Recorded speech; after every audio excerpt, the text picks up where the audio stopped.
Amis photographes, bonjour, bienvenue dans cette rubrique dédiée aux commentaires des photographies issues de mon propre portfolio. Aujourd'hui, je vais vous révéler l'histoire qui se cache derrière une des photos les plus commentées, les plus likées sur Instagram. Photo que j'ai publiée il n'y a pas très longtemps. Et j'ai été assez surpris de la réaction de certains s'interrogeant sur le caractère réel de cette photographie-là, hein. Autrement dit, beaucoup m'ont envoyé des messages en privé me demandant si la photo en question n'était pas une mise en scène, si je n'avais pas recours constamment à la photo posée dans ma façon de photographier plutôt qu'à l'instantané. Question assez légitime qui a lieu d'être, puisque si on fait un détour par l'histoire, je ne vous apprends rien, il y a eu beaucoup de photographes documentaires ou qui ont travaillé plutôt dans la rue, qui ont eu recours à cette technique de faire poser les modèles dans la rue, c'est-à-dire à ne pas saisir les instants vrais tels quels, sans modification de la scène, mais plutôt à faire jouer soit des personnages, soit à faire répéter certaines scènes qu'ils ont vues et qu'ils n'ont pas eu le temps de les saisir sur le vif, à les faire répéter par les acteurs en question engagés, que ce soit des passants, des gens de leur connaissance. Je pense notamment à Robert Doisneau, dont on sait maintenant, avec le recul et avec tous les procès qu'il a eu à un moment donné, hein, quand il était déjà assez connu, hein, notamment je pense à la photo emblématique du baiser de l'hôtel de ville que vous devez sûrement connaître.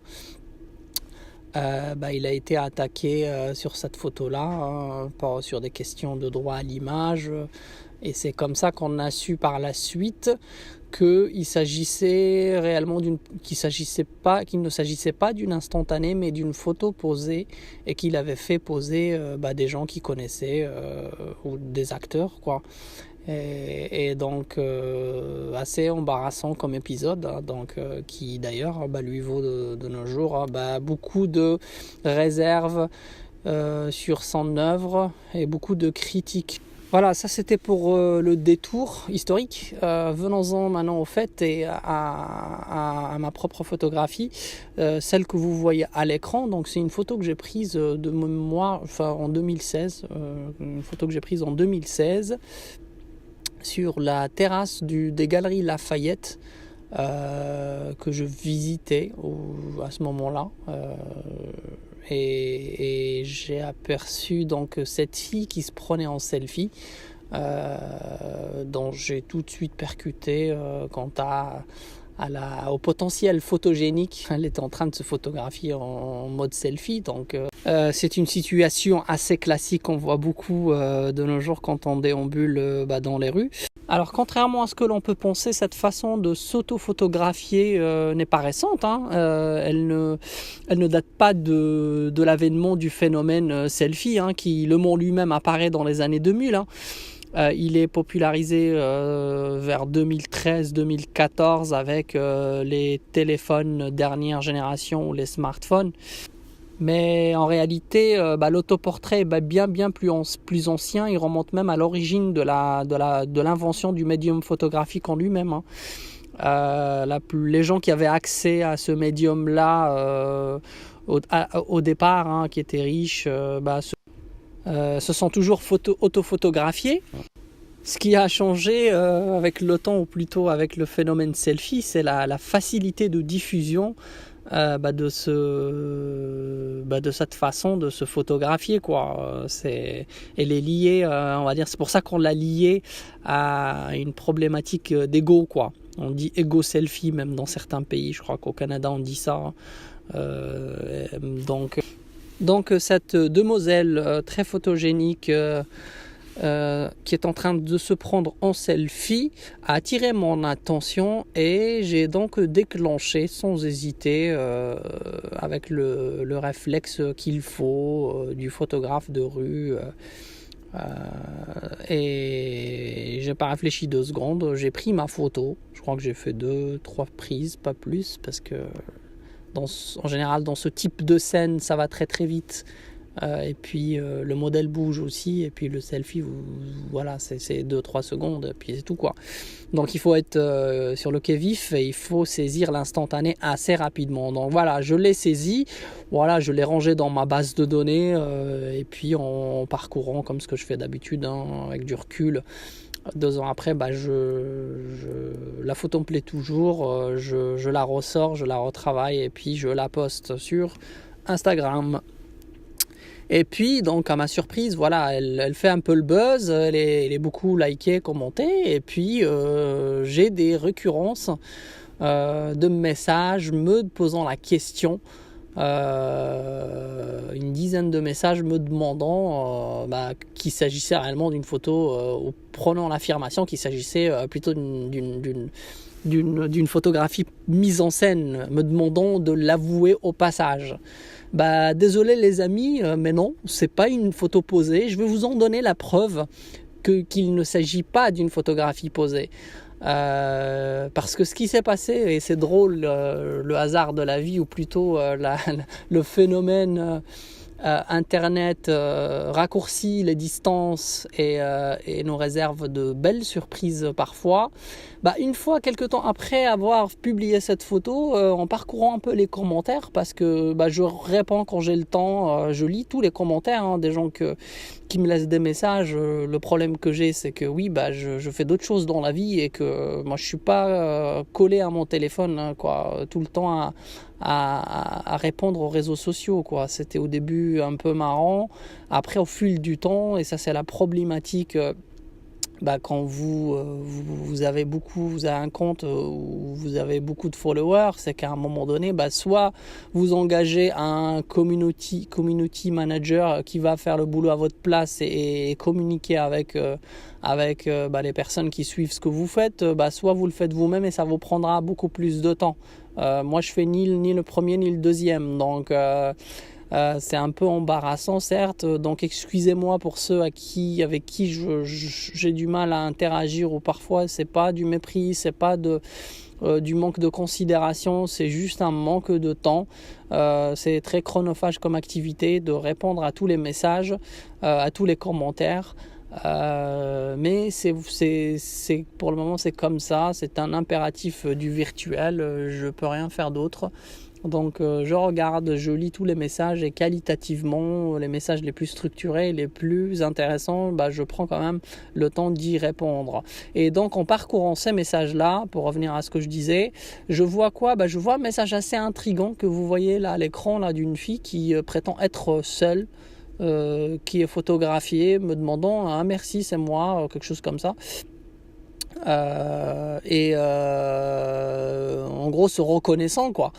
Je me dis, je me méfie quand même un peu. Je me dis, ça se trouve, c'est quelqu'un qui veut que je le tag pour avoir de la pub, quoi, pour prendre des followers. Ça m'est déjà arrivé par le passé aussi, des YouTube, des influenceuses qui se faisaient inviter dans mes commentaires en faisant la pub à leurs propres activités. La technique de l'intrus. Donc je me suis méfié de prime abord comme ça. Je me suis dit quand même, étant curieux, tiens, je vais regarder un peu l'Instagram de la personne, quoi, le parcourir un peu, quoi. Et effectivement, en parcourant ses photographies, son timeline, j'ai vu quoi ? J'ai vu quand même qu'il y avait des indices concordants, qui convergeaient vers l'hypothèse comme quoi elle a déjà visité Paris, et elle se trouvait ce jour-là aussi sur la terrasse des Galeries Lafayette, quoi. Donc c'est les photos que vous voyez à l'écran que j'ai retrouvées. Donc il y a la photographie de la terrasse en elle-même, il y a des photographies d'elle aussi au Louvre, Et puis aussi la ressemblance, quoi. Enfin, il y a quand même les mêmes habits, et on peut présupposer quand même, voilà, il y a même la datation du jour de la publication de la photo, hein. Donc on peut même deviner le jour exact de la prise de vue, quoi, de cette photographie là, quoi. Donc je me dis, il y a trop d'indices concordants. Tiens, je lui envoie un message. Je lui envoie un message en inbox, lui posant la question. Voilà, vous voyez notre correspondance. Si c'est bien elle, donc elle répond que c'est ses copines qui ont vu la publication, des copines à elle qui me suivent, qui suivent mon compte, hein, et qui ont vu la publication et qui l'ont alerté, bah tiens, c'est toi, et voilà, d'où son commentaire, quoi. Donc voilà, ça c'est l'histoire, voilà, et je lui ai même demandé, bah tiens, envoie-moi s'il te plaît la selfie que tu as pris à l'instant comme moi je te prenais en photo. Et donc c'est la photo que vous voyez à l'écran là en ce moment. Donc voilà, ça c'est la selfie que cette demoiselle prenait en même temps sans se rendre compte que moi je la photographiais.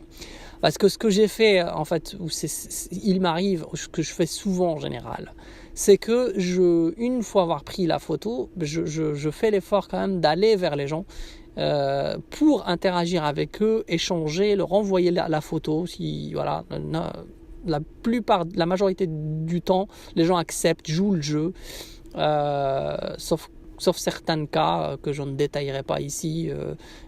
Mais si vous avez fait un workshop avec moi, vous savez de quoi je parle. Il s'agit de situations un peu plus problématiques à gérer ou plus compliquées, quoi. Donc oui, ce que je disais, donc ce jour-là, j'ai pas fait, c'était une fin de journée, des fois on est fatigué, j'ai pas fait comment dire, la démarche d'aller la voir. Donc j'ai simplement pris la photo et je suis rentré chez moi après avoir fait la visite des galeries, des toits de la galerie Lafayette. Je crois de mémoire, elle était aussi accompagnée ce jour-là aussi, et moi aussi. Donc, ce qui complique aussi un peu plus cette possibilité d'entrer en interaction avec le sujet photographié. C'est un élément à prendre en compte aussi, hein. Voilà. Il faut être assez libre, assez disponible aussi des fois pour aller vers l'autre. Et des fois simplement on a autre chose à faire et on n'est pas assez, on est assez sollicité et on n'est pas tout à fait sur la photographie. Donc voilà, moi déjà c'est ce que je fais toujours, hein. En général je suis pas assez concentré à fond sur la photographie, quoi. Je regarde, j'observe en fait je laisse les photos venir à moi. C'est comme ça que je fonctionne, quoi. Je suis pas là en train de guetter en général je sors pour me balader et la photographie vient compléter le tour. C'est la cerise pour le gâteau pour moi, quoi. C'est quand elle complète en fait ma vision du monde, de l'instantané, de ce qui se passe autour de moi. Donc voilà, ça s'est passé exactement comme ça. Donc chacun a pris son chemin et puis le hasard des rencontres a fait en sorte que magie de l'Instagram et de l'Internet qui raccourcit les distances, cette jeune fille est rentrée en contact en me laissant un commentaire sur cette photo-là 2 ans après l'avoir publiée, 2 ans après la prise de vue. Après que moi je l'ai publié sur Instagram, et donc et moi étant curieux je suis rentré en contact avec elle pour m'assurer qu'il s'agit bien de la même personne, et avec toutes les évidences, tout ce qu'elle m'a fourni comme preuve que j'ai vu moi aussi, il n'y a pas de doute. Donc il ne peut pas y avoir de photos posées. En voici les preuves, je vous les ai données. Pour les sceptiques qui sont encore dans le doute, vous pouvez tout simplement me contacter si vous voulez, je vous donnerai. Alors la personne n'a pas souhaité que je fasse apparaître son nom, je veux dire son pseudo Instagram, mais pour les ultimes sceptiques, je n'ai aucun problème à vous donner les coordonnées de cette personne pour aller lui poser la question. Sachant qu'elle a prévu de revenir à Paris, j'en ferai peut-être alors une vidéo. Si un jour elle revient réellement à Paris, je lui ferai un peu l'interview pour compléter le tour et que vous ayez vraiment le cœur net sur cette photo. Donc voilà, conclusion des faits, plutôt à partir de cette photo-là, je n'ai pas recours à la mise en scène. C'est en totale incohérence avec la démarche artistique que j'ai. Je poursuis plus un travail délicat, compliqué, qui est de la recherche de l'instantané pur et dur. À travers, ça ne vient pas toujours, c'est compliqué, à travers des situations hasardeuses, mais parfois en persévérant, en se positionnant, en se préparant mentalement à la rencontre de ce type de photographie-là, à la durée, ça finit par payer. Voilà, vous n'êtes pas dans une démarche quantitative, c'est plus de la qualitative, mais si vous êtes préparé au qualitatif, à saisir le qualitatif et l'instantané, vous pouvez y arriver. Ça prend beaucoup plus de temps, mais ce n'est pas impossible, quoi. Voilà, après le reste c'est un mélange de techniques, de techniques de prise de vue. Et là, voilà, je vous renverrai pour ceux qui souhaiteraient apprendre à saisir ce type d'instantané. C'est pas que le talent, quoi. Je reçois beaucoup de commentaires aussi dans ce sens-là. Je vous rassure, non, c'est de l'entraînement, c'est beaucoup de travail. Et c'est connaître bien son appareil photo. Il y a une science, il y a une technique derrière à apprendre. Voilà, si vous estimez que votre photographie n'avance pas, que vous n'arrivez pas à faire des photos très performantes, c'est qu'il vous manque sûrement un outil, quoi. Enfin, il vous manque peut-être l'outil. Un appareil photo adéquat, mais surtout le manuel. Et pas, là, je parle pas du manuel technique de l'appareil, non, je parle du manuel du street photographe, quoi. C'est le bagage intellectuel, culturel, tous les outils qu'engage un photographe de rue sur un instant T, qui fait en sorte que lui, il va saisir un moment unique qui va durer une infraction de seconde, alors que un néo-photographe ou un profane ne pourra pas le faire parce qu'il sera toujours en retard, parce qu'il aura peur, parce qu'il n'osera pas y aller. Tout ça, moi, je vous l'apprends dans un workshop que je délivre tous les week-ends.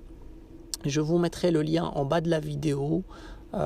C'est un savoir-faire que moi j'ai accumulé avec l'expérience du terrain durant plusieurs années et que je vous délivre en l'espace d'un week-end. Ça, c'est pour ceux qui ont le temps et qui n'ont pas peur de confronter leur regard à un photographe, à celui d'un photographe aguerri. Pour les autres qui veulent refaire le parcours tout seul, vous allez mettre beaucoup de temps avant d'assimiler ces techniques-là et ce qu'on appelle l'expérience. Voilà, donc ça, il n'y a pas de secret. Vous allez devoir bosser beaucoup et faire beaucoup d'erreurs et vous allez mettre beaucoup de temps avant d'arriver à saisir des instantanés parfaites. C'est une loi de la nature, on ne triche pas. À un moment donné, il faut beaucoup bosser. Soit vous bossez beaucoup, soit vous rentrez dans une école. Quand je dis une école, c'est un mot symbolique, c'est pour dire surtout, soit vous acceptez d'être aidé, d'être aidé par quelqu'un qui va vous enseigner un savoir. Voilà ce que je voulais vous dire aujourd'hui. Si vous avez aimé ce podcast, n'hésitez pas à le partager. Vous pouvez liker aussi, souscrire à ma chaîne. Et pour ceux qui veulent aller plus loin, inscrivez-vous à un de mes workshops. Voilà. Rien de plus pour aujourd'hui. Prenez soin de vous et à la prochaine.